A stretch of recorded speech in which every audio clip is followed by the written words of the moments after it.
I do not like when my iced coffee gets warm or my hot coffee gets cold. I know this was a funny one-off video, but there's a reason for that.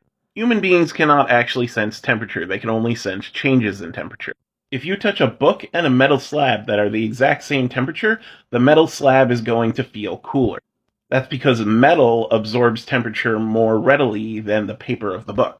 If we were able to sense temperature, then we would feel them being the same temperature. But we feel the metal slab as colder because we are sensing the temperature differential. We are sensing the heat leaving us and being absorbed into the metal. What does this have to do with us? Well, the human body, once again, only senses temperature differential. So it's going to either know that it's in homeostasis or know that its temperature is changing. And psychologically, our preferred temperatures tend to be mapped on a curve. If there's no temperature differential, we tend to like that. It means everything's okay. If there's a little bit of temperature differential, we tend to dislike that because it makes us feel like something's wrong. Something is just a little bit too hot or a little bit too cold. We're not in the right environment. If it gets a little bit further than that, we start liking it again.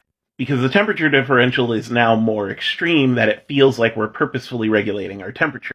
We are either purposefully heating ourselves up with, say, a hot beverage or a fire, or purposefully cooling ourselves down with a cold beverage or like a cold shower or a dip in a pool.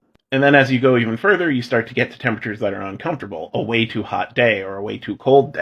But then you go further again and you get to shocking temperatures, which we do on purpose, like saunas or cold dip. And then you go further from that and you get to actually dangerous temperatures for your health. Basically, we tend to psychologically recognize when we are attempting to change our temperature on purpose. And if the temperature we're experiencing doesn't fit that mold, it feels uncomfortable. That's why a hot or a cold coffee feel good, because they're purposefully hot and purposefully cold, and we can perceive them.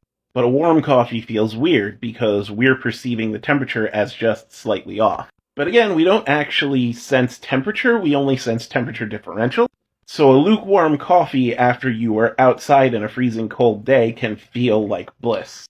But a cold coffee on the same day, even if it was a cold coffee that you otherwise would enjoy, would feel horrible because it would fall into that range of temperature differentials that were slightly wrong.